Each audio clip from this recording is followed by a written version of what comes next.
ধন্যবাদ ডক্টর পাভেল। বিসমিল্লাহ রহিম। উপস্থিত সকল উপস্থিতিবৃন্দ, আসসালামু আলাইকুম। আহ, আবারও আমি বাংলা নববর্ষের শুভেচ্ছা জানাচ্ছি আপনাদের সকলকে। প্রিয় উপস্থিতি, সকল নেতৃবৃন্দ, প্রিয় উপস্থিতিবৃন্দ, আমরা আজকে এখানে একত্রিত হয়েছি সকলে আহ, আমাদের 31 দফা, যেটি আমরা দলের পক্ষ থেকে দেশের সামনে, দেশের মানুষের সামনে উপস্থাপন করেছি। আজকে আমরা এটি আলোচনা, এর মধ্যে আমরা দেশের ভেতরে বিভিন্ন পর্যায়ের নেতৃবৃন্দের সাথে, নেতাকর্মীর মধ্যে এটি আলোচনা করেছি। আমাদের বিভিন্ন পর্যায়ের ইউনিটের নেতাকর্মীবৃন্দ তাদের এলাকার মানুষের সাথে আলাপ করেছে। আজকে আমরা একটু ভিন্ন প্রেক্ষাপটে এটি আলোচনা করেছি। আপনারা যারা বিদেশে আমাদের নেতৃবৃন্দ আছেন, হয়তো আমরা সকলকে ইনক্লুড করতে পারিনি। আমরা আমাদের সাংগঠনিক স্ট্রাকচারের উপরে যারা নেতৃবৃন্দ আছেন, দায়িত্বপ্রাপ্ত যারা নেতৃবৃন্দ আছেন, আমরা আপনাদের সাথে এই বিষয়টি আজকে মত বিনিময় বা আলোচনা করেছি বা তুলে ধরেছি আপনাদের সামনে। হয়তো আপনারা এর মধ্যে দেখেছেন, শুনেছেন এই ব্যাপারে। বাট আজকে আমাদের তিনজন আলোচকবৃন্দ, ডক্টর পাভেল, জনাব জেবুল্লাহ সাহেব এবং ডক্টর আমিন, তিনজনে আপনাদের সামনে ভাগ ভাগ করে খুব সুন্দরভাবে পুরো জিনিসটা, ডিটেইলটা আপনাদের সামনে আলোচনা করেছে। আমি ধরে নিচ্ছি যে যার ফলশ্রুতিতে আপনাদের কাছে অনেক বিষয় অনেক ক্লিয়ার হয়েছে। এখন দলের একজন সদস্য হিসাবে আপনাদের প্রতি অনুরোধ থাকবে যে আপনাদের কমিউনিটিতে আমাদের বাকি যে সকল নেতাকর্মী আছেন, যে সকল সমর্থন আছেন এবং যে সকল নিরপেক্ষ ব্যক্তি আছেন, দয়া করে আমাদের এই 31 দফার বিষয়গুলোকে, পয়েন্টগুলোকে আপনারা আপনাদের নিজেদের কাছে অনেক প্রশ্ন ছিল। আমাদের ঢাকা থেকে উপস্থিত তিনজন আলোচকবৃন্দ নিশ্চয়ই, আমি মনে করি যেভাবে ওনারা তুলে ধরেছেন, আপনাদের অনেক জিজ্ঞাসা ওনারা, প্রশ্নের উত্তর ওনারা নিশ্চয়ই ক্লিয়ার করতে সক্ষম হয়েছেন। এর বাইরেও অনেকে আপনারা প্রশ্ন করেছেন, যার কিছু কিছু আমি আপনাদের সামনে তুলে ধরেছি উত্তরগুলো। অনেকটাই 100% না হলেও অধিকাংশ পার্সেন্টেজ আমি মনে করি অনেকাংশই আপনাদের কাছে ক্লিয়ার হয়েছে। রাজনৈতিক দলের একজন সদস্য হিসাবে আপনারা দয়া করে এই বিষয়গুলো এখন তুলে ধরবেন। এখন উপস্থিতিবৃন্দ, যে 31 দফাটা কি, কেন? দেখুন, 31 দফার আরেকটু অংশ আগে, সেটি হচ্ছে যে ভিশন 2030। এটি 2016 সালে দেশনেত্রী খালেদা জিয়া উপস্থাপন করেছিলেন। পরবর্তীতে দেশের রাজনীতি পরিস্থিতি সবকিছুর বিবেচনায় বাংলাদেশ জাতীয়তাবাদী দল 27 দফা উপস্থাপন করে। তারও পরে প্রায় 1.5-2 বছর আগে, 2 থেকে 2.5 বছর আগে, আমরা 31 দফা উপস্থাপন করি জাতির সামনে। 31 দফা যে শুধু বিএনপির তা নয়, 31 দফার সাথে আমাদের সাথে আরো যে রাজনৈতিক দলগুলো যারা আমাদের সাথে রাজপথে থেকে আন্দোলন সংগ্রামে ছিলেন, তারাও তাদের চিন্তা ভাবনা দিয়েছেন। তাদের সকলের চিন্তা ভাবনার প্রতিশ্রুতি এবং সাথে আমাদেরও চিন্তার ফলশ্রুতি এই 31 দফা। সহকর্মীবৃন্দ, অনেকেই বলেন যে বিএনপি 31 দফা পূরণ করবে, এর কি গ্যারান্টি? আজকে একটা কথা আপনাদের সামনে আমি তুলে ধরতে চাই। দেখুন, বাংলাদেশ জাতীয়তাবাদী দল, বিএনপি, এই বিএনপি বিগত প্রায় 40 বছরেরও বেশি সময় ধরে ধীরে ধীরে ধীরে ধীরে একটি লিগেসি তৈরি করেছে। বিএনপি এই লিগেসি বা আদর্শ বা যেভাবেই আমরা বলি, এই দলের প্রতি বাংলাদেশের কোটি কোটি মানুষের আস্থা এবং বিশ্বাস আছে। বাংলাদেশের কোটি কোটি মানুষ এই দলকে, এই দলের আদর্শকে বিশ্বাস করে। এই দলের লক্ষ্য উদ্দেশ্য বাস্তবায়ন করতে গিয়ে বাংলাদেশের এবং বিএনপির হাজারো নেতাকর্মী শহীদ হয়েছেন, হাজারো নেতাকর্মী গুম খুনের শিকার হয়েছে, লক্ষের উপরে মানুষ এই দলের সমর্থক, এই দলের রাজপথের কর্মী, সক্রিয় কর্মী, লক্ষ লক্ষ মানুষ অত্যাচার নির্যাতনের শিকার হয়েছে। আমরা যখন 31 দফা জাতির সামনে উপস্থাপন করি, তখন কিন্তু দেশে একটি ভয়াবহ অবস্থা, অত্যাচার নির্যাতনের একটি স্টিম রোলার। আমাদের দলের নেত্রী, দেশনেত্রী খালেদা জিয়া তখন জেলে বন্দী। আমাদের দলের মহাসচিব মির্জা ফখরুল ইসলাম আলমগীর জেলে বন্দী, আমাদের বহু নেতাকর্মী জেলে বন্দী। আমরা সেরকম একটি সময় ৩১ দফা উপস্থাপন করেছি। কাজী যেই দলটির প্রতি কোটি কোটি মানুষের আস্থা, মানুষের বিশ্বাস, মানুষের ভালোবাসা, সেই দলটি কোন প্রেক্ষাপটে থেকে ৩১ দফা উপস্থাপন করেছে, সেই দলটি আসলে তাদের অভিজ্ঞতা দিয়ে, সবকিছু দিয়ে দলটি বোঝে, দলটি জানে, দলটি বিশ্বাস করে যে এই জাতির, এই দেশের মানুষের ভাগ্যের যদি পরিবর্তন করতে হয়, তাহলে অবশ্যই আমাদেরকে কতগুলি কার্যক্রম, কতগুলি পলিসি বা কতগুলি সংস্কার করা প্রয়োজন। এই দেশে সংস্কার বলতে যা বোঝায়, একটি রাজনীতিতে, সমাজে সংস্কার বলতে যা বোঝায়, সেটি কিন্তু শুরু করেছিল বিএনপি। বাকশাল থেকে বহুদলীয় গণতন্ত্রের প্রবর্তন, এটিকে সংস্কার নয়, এটি তো বিএনপি করেছে। দুর্ভিক্ষ থেকে খাদ্য রফতানির দেশে পরিণত করা, অন্তত খাদ্য স্বয়ংসম্পূর্ণ করা কম বেশি, এটি কি সংস্কার নয়? খাল খননের মাধ্যমে কৃষকের জমিতে পানি পৌঁছে দেওয়া, এটি কি সংস্কার নয়? কাজে সংস্কারের প্রবর্তক, সংস্কারের ধারক বাহক হচ্ছে বিএনপি।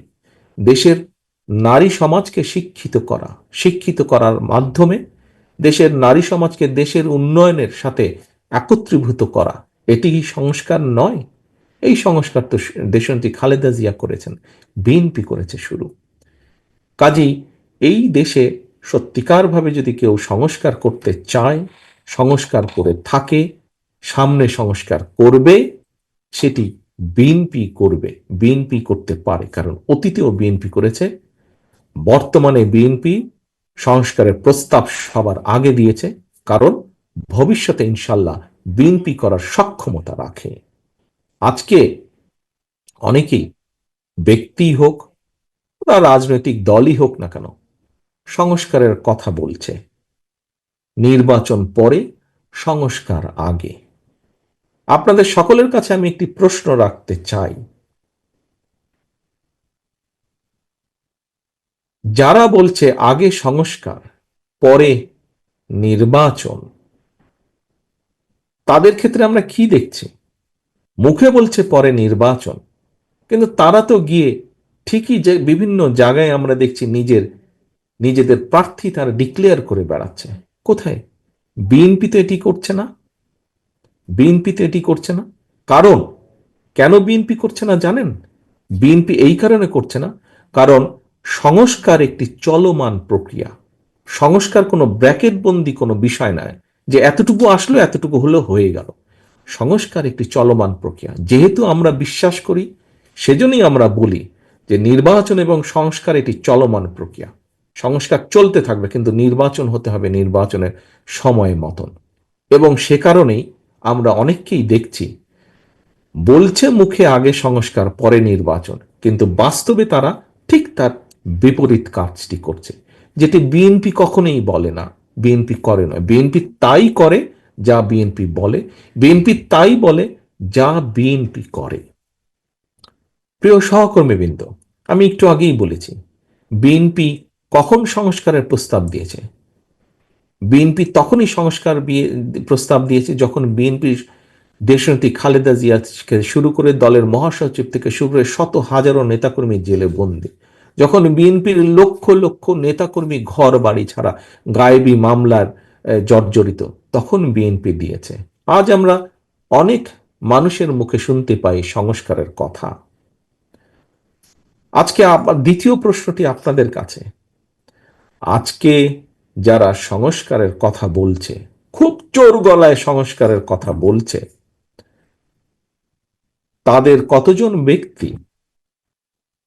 কতজন ব্যক্তি সেই সময়ে স্বৈরাচার শেখ হাসিনার রক্ত চক্ষুকে উপেক্ষা করে সংস্কার করার কথা সাহস করে বলতে পেরেছিল?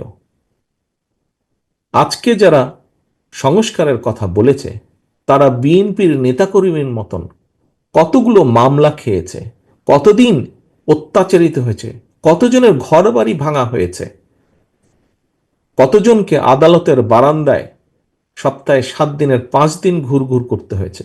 হয়নি। খোঁজে দেখেন, কারোরই হয়নি যারা আজকে জোর গলায় সংস্কারের কথা বলছে। বিএনপি কেন সংস্কারের কথা বলছে? কারণ বিএনপি অভিজ্ঞতা আছে। সেটি বিএনপি সরকারে থাক, বিএনপি বিরোধী দলে থাক, বিএনপি সকল সময়ে জনগণের সাথে সম্পর্কিত। হতে পারে আমাদের বিভিন্ন সীমাবদ্ধতা আছে, কিন্তু আমরা সকল সময় চেষ্টা করি জনগণের সাথে থাকতে, জনগণকে সাথে রাখতে। সে কারণেই আমরা কষ্টের সময়, নির্যাতনের সময় আমরা সংস্কারের কথা বলেছি। কারণ আমাদের অভিজ্ঞতা দিয়ে, সবকিছু দিয়ে আমরা অনুধাবন করেছি, অনুভব করেছি যে এই দেশের মানুষের ভাগ্যের পরিবর্তন করতে হলে সংস্কারের প্রয়োজন আছে। ক্ষেত্র বিশেষে বিভিন্নভাবে সংস্কারের প্রয়োজন আছে। আর যারা শুধুমাত্র নিজেদের স্বার্থে রাজনীতি করে থাকে, দলীয় স্বার্থে হোক বা ব্যক্তি স্বার্থেই হোক রাজনীতি করে থাকে, তারাই মুখে একটা বলে, বাস্তবে কাজে তারা আরেকটা করে। মুখে বলে সংস্কারের কথা, সুসময়ে তারা সংস্কারের প্রস্তাব দেয়, কাজে তারা করে আরেকটা। প্রিয় সহকর্মীবৃন্দ, এটিই পার্থক্য অন্য রাজনৈতিক দলের সাথে বিএনপির। এখন আজকে আমরা প্রায় 4 ঘন্টা ধরে এখানে আলোচনা করেছি। আমরা আমাদের ফ্যামিলি কার্ড নিয়ে আলোচনা করেছি, আমরা আমাদের ফার্মার্স কার্ড নিয়ে আলোচনা করেছি, আমরা প্রাথমিক শিক্ষার ব্যাপারে কি করতে পারি, কি করব, আমরা আলোচনা করেছি। আমরা আলোচনা করেছি বাংলাদেশের পরিবেশ নিয়ে। এখানে একটি কথা আসেনি, আমি আপনাদের যারা পরিবেশ নিয়ে, বেশ কয়েকজন প্রশ্নদাতাকে আমি দেখেছি পরিবেশের ব্যাপারে আপনারা খুব আগ্রহ আছে। আমাদের পরিবেশের ব্যাপারে একটি পরিকল্পনা আছে। আমাদের পরিকল্পনা আছে, কতটুকু পর্ব সেটি সময়, পরিস্থিতি, প্রেক্ষাপট বলে দিবে। আমরা পরিবেশ, বাংলাদেশের এই পরিবেশের একটি অন্য বিষয়, সেটি হচ্ছে বৃক্ষরোপণ। আমাদের পরিকল্পনা আছে 5 বছরে 50 কোটি বৃক্ষরোপণ করা যাবে। সেই ব্যাপারে আমরা কাজও করছি। এর মধ্যে যে কোথায় কোন গাছ কোন সয়েলের সাথে, কোন বাংলাদেশের টেকনাফে কি গাছ লাগানো যায়, বাংলাদেশের তেঁতুলিয়াতে কি গাছ লাগানো যায়। কারণ টেকনাফের গাছ তেঁতুলিয়া, তেঁতুলিয়ার গাছ টেকনাফে লাগালে হবে। আমরা আলোচনা করেছি যে কিভাবে আমরা দেশের শিল্প গড়ে তুলব। এখানে তাইওয়ান থেকে একজন প্রশ্ন করেছেন, যে ব্যক্তি তাইওয়ানের, খুব সম্ভব ডক্টর ডক্টর ডক্টর আমাদের জামান, খুব সম্ভব বোধহয় তাইওয়ান, ডক্টর বদরুজ্জামান তাইওয়ানে আছেন। উনি বোধহয় রিসার্চ করেছেন। ওনাকে জিজ্ঞেস করে দেখেন, ওনাকে জিজ্ঞেস করলে আপনারা জানতে পারবেন তাইওয়ানে জোনিং আছে বিভিন্ন ইন্ডাস্ট্রির। যেমন ধরেন যেমন ধরেন মোটর মোটর তৈরি হয়, ওখানে একটা জোন আছে, যে একটা জোন আছে ওখানে সব বিভিন্ন ধরনের মোটর তৈরি হয়। শুধু জিজ্ঞেস করেন, জামান আছে এখন, আছে না? যেখানে ফ্যান তৈরি হয় সেখানে এলাকা ধরে শুধু ফ্যানই তৈরি হয়। আমাদের চিন্তা ভাবনা আছে, আমরা বাংলাদেশকে চেষ্টা করব এভাবে জোনিং করার জন্য ইন্ডাস্ট্রিতে। আমরা হেলথের বিষয় নিয়ে চিন্তা করেছি। এই যে কথাগুলো বললাম, হেলথের বিষয় নিয়ে চিন্তা করেছি, মানুষের স্বাস্থ্য নিয়ে আমরা চিন্তা করেছি, স্বাস্থ্য নিয়ে কাজ করতে চাই। সেখানে কর্মসংস্থানের ব্যবস্থা করেছি। আমরা ইন্ডাস্ট্রিকে এমনভাবে সাজাতে যাই যেখানে প্রান্তিক মানুষের কর্মসংস্থানের ব্যাপার হবে, যেখানে আপনার প্রবাসীরা যারা এক্সপার্ট আছেন সেখানে এসে জয়েন করতে পারবেন। আমরা আমরা পরিবেশের যেখানে আছে, পরিবেশের উন্নয়ন ঘটানোর জন্য আমরা সেখানে জব ক্রিয়েশন করতে চাই, এমনভাবে করতে চাই যেখানে পরিবেশও উন্নত হবে, একই সাথে মানুষের কর্মসংস্থানের ব্যবস্থা হবে। আমরা যে শিক্ষার কথা বলেছি, আমরা স্বাস্থ্যের কথা বলেছি, সেখানে আমরা ওই বিষয়টাকে প্রাধান্য দেওয়ার চেষ্টা করেছি, যে সেখানে আমরা আপনার প্রাথমিক শিক্ষা বলেছি, আমরা সেখানে আমরা ডক্টর পাভেল সাহেব বলেছেন যে সেকেন্ড বা থার্ড ল্যাঙ্গুয়েজ আমরা রেখেছি।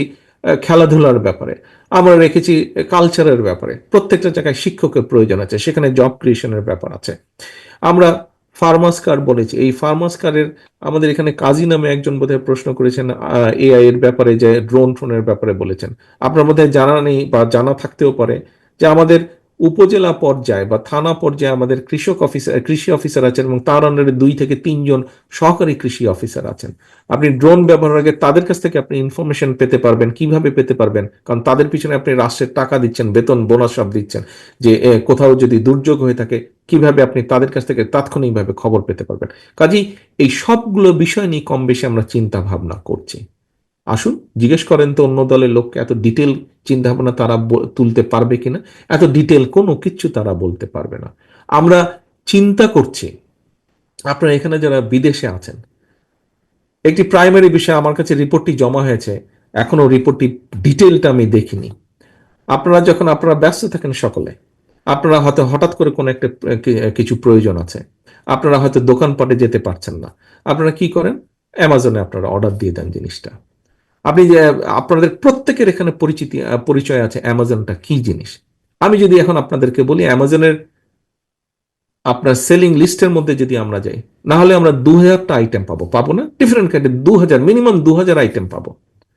এখন আপনাদের কাছে যদি আমি প্রশ্ন ছুড়ে দেই, আমরা কেন বাংলাদেশে অ্যামাজনের প্রকিউরমেন্ট সেন্টার বানাতে সক্ষম হব না?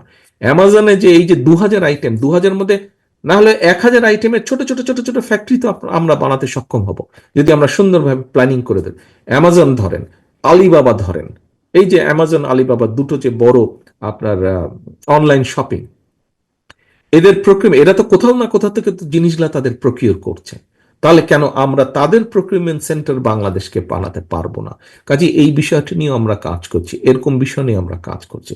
কাজী প্রিয় সহকর্মীবৃন্দ, আমরা এই জন্যই কাজ করছি। বাংলাদেশ জাতীয়তাবাদী দল, আপনার প্রিয় দল, এই জন্যই কাজ করছে, কারণ এই দলটি এই দেশের মানুষের মনের মধ্যে গাঁথা, এই দলের শেকড় এই দেশের মাটির মধ্যে গাঁথা। সেজন্যই এই দলটি যখন নির্যাতিত থাকে, এই দলটি ভীষণভাবে যখন নির্যাতিত থাকে, সেই সময় এই দলটি দেশ এবং দেশের মানুষের কথা চিন্তা করে। এবং সেই সময় আপনি যখন কষ্ট থেকে কিছু করবেন, কষ্ট দিয়ে কিছু করবেন, কষ্টের ভিতর থেকে যখন আপনি কোনো কিছু তৈরি করবেন, সেটিই হবে প্রকৃত বিষয়, প্রকৃত জিনিস। আজকে আমরা দেখছি অনেকে অনেক সংস্কারের কথা বলছেন, উই ওয়েলকাম দ্যাট। বাট এরা কখন সংস্কারের কথা বলছে, এরা কোন পরিস্থিতিতে সংস্কারের কথা বলছে? বিএনপির প্রতিটি দেশনেত্রী খালেদা জিয়া থেকে শুরু করে আমার গ্রামের শেষ কর্মীটি অত্যাচারিত, নির্যাতিত অবস্থায় তারা সংস্কারের কথা বলছে। আর আজকে যারা সংস্কারের কথা বলছে, বড় বড় জায়গায় বসে, এয়ার কন্ডিশনের ভিতরে বসে, বড় বড় দামি দামি অফিসে বসে তারা সংস্কারের কথা বলছে। আজকে যারা সংস্কারের কথা বলছে, এরা সুবিধা প্রাপ্ত হয়ে, অর্থাৎ সরকার তাদেরকে গাড়ি দিচ্ছে, তাদেরকে বেতন বোনাস ভাতা দিয়ে দিচ্ছে, তারপরে তারা বসে বসে সংস্কারের কথা বলছে। বিএনপি এসব সুবিধার মধ্যে থেকে সংস্কারের কথা বলেনি। বিএনপি যখন সংস্কারের কথা বলছে, তখন বিএনপি রাজপথে স্বৈরাচারের সাথে যুদ্ধ করছে একদিকে, আন্দোলন করছে একদিকে, আর আরেকদিকে বিএনপি দেশ গঠনের কথা চিন্তা করছে। প্রিয় সহকর্মীবৃন্দ, আপনি সেরকম একজন গর্বিত সৈনিক বা গর্বিত কর্মী আপনি, এবং সেই রকম একটি গর্বিত রাজনৈতিক দলের কর্মী আপনি।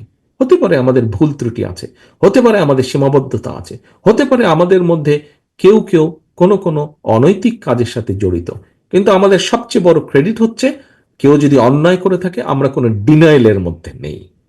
আমরা এখনো দেখছি, কারণ নাম বলবো না, অনেক রাজনৈতিক দল আছে, তাদের বিভিন্ন জনের বিভিন্ন বিষয়ের খবর তাদের সদস্যদের আপনারা দেখছেন আকাশে বাতাসে, অনেক কান পাতলে আমরা শুনতে পাচ্ছি। বাট কাউকে কি দেখেছেন যারা অন্যায় করেছে, অন্যায়কারীর বিরুদ্ধে ব্যবস্থা নিতে? তারা তাদের অন্যায়কারী সদস্যের বিরুদ্ধে ব্যবস্থা নেয়নি। বাট আপনার দল বিএনপি অন্যায়কারীর বিরুদ্ধে, যারা দলের ভিতরে থেকে অন্যায় করছে, যেটা সামনে আসছে আমরা চেষ্টা করছি ব্যবস্থা গ্রহণ করতে, অর্থাৎ আমরা ডিনাইলে নেই। কারণ আমরা বলেছি, অন্যায়কারী কোনো দলের সদস্য হতে পারে না, অন্যায়কারীর পরিচয় সে অন্যায়কারী, কাজী ওটি তার পরিচয়। অন্যায়কারীর সাথে আমরা সম্পর্ক রাখতে চাই না, আমরা সামনে এগোতে চাই। সংস্কারের প্রথম একটি বিষয় আমরা অক্ষরে অক্ষরে পালন করছি, অর্থাৎ অন্যায়কারীর সাথে আমাদের সম্পর্ক নেই। প্রিয় সহকর্মী, কিন্তু এটিই হচ্ছে আপনার প্রিয় দল। আসুন, আমরা জানি আমাদের সীমাবদ্ধতা আছে, আমাদের সীমাবদ্ধতাকে একসেপ্ট করে নিই, আমরা এগিয়ে যাব। আমাদের লক্ষ্য এই দেশের মানুষের ভাগ্যের পরিবর্তন, এই দেশের জন্য বেটার কিছু করা। কিন্তু এই কাজটি দল একা পারবে না, দল একা না, আপনাদের সকলকে নিয়ে এই বাংলাদেশ জাতীয়তাবাদী দল। কাজে আপনারা প্রত্যেকটা মানুষ যখন এগিয়ে আসবেন, তখনই আমাদের পক্ষে সম্ভব 31 দফা বাস্তবায়ন করা। আপনারা প্রত্যেকটা মানুষ যখন আপনাদের কমিউনিটির প্রত্যেকটা মানুষের কাছে, দলনাথ নির্বিশেষে প্রত্যেকটি মানুষের কাছে 31 দফার কথাগুলো পৌঁছে দিতে পারবেন, মানুষের অনেক জিজ্ঞাসা থাকবে, অনেক চাওয়া থাকবে। আমরা পর্যায়ক্রমিকভাবে ধীরে ধীরে করার চেষ্টা করব। এইটুকু বলতে হবে মানুষকে। যখন আপনারা সকলে একত্রিত হয়ে এগিয়ে আসবেন, আপনারা সকলকে সাথে নিয়ে একত্রিতভাবে এগিয়ে আসবেন, ইনশাল্লাহ আমরা 31 দফা পূরণ করতে বা 31 দফার বাস্তবায়ন করতে সক্ষম হব। প্রিয় সহকর্মীবৃন্দ, পরিশেষে আপনাদের সকলকে আমি ধন্যবাদ জানাচ্ছি আজকের এই অনুষ্ঠানে উপস্থিত হওয়ার জন্য, আজকের এই আলোচনায় সবাই উপস্থিতের জন্য। একই সাথে আপনাদের সকলের কাছে আমি প্রত্যাশা রাখবো, এই আলোচনা অনুষ্ঠান আর 2-4-5 মিনিটের মধ্যে শেষ হয়ে যাবে। অনুষ্ঠান শেষ হয়ে গেলেই আপনাদের সকল কাজ শেষ হয়ে গেল না, বরং এই অনুষ্ঠান শেষ হয়ে যাওয়ার পরে আপনি আপনার ইউনিটের নেতা হিসেবে কিভাবে আপনার কমিউনিটির কাছে আপনি 31 দফার প্রত্যেকটি কথা পৌঁছে দেবেন, সেই পরিকল্পনা আপনি দয়া করে গ্রহণ করবেন এবং আগামী দিনগুলোতে আপনি সেই মোতাবেক পদক্ষেপ গ্রহণ করবেন, কর্মসূচি গ্রহণ করবেন। আপনাদের সকলের কাছে এই প্রত্যাশা রেখে আমার বক্তব্য শেষ করছি। আল্লাহ হাফেজ। বাংলাদেশ জিন্দাবাদ। বাংলাদেশ জাতীয়তাবাদী দল জিন্দাবাদ। আসসালামু আলাইকুম।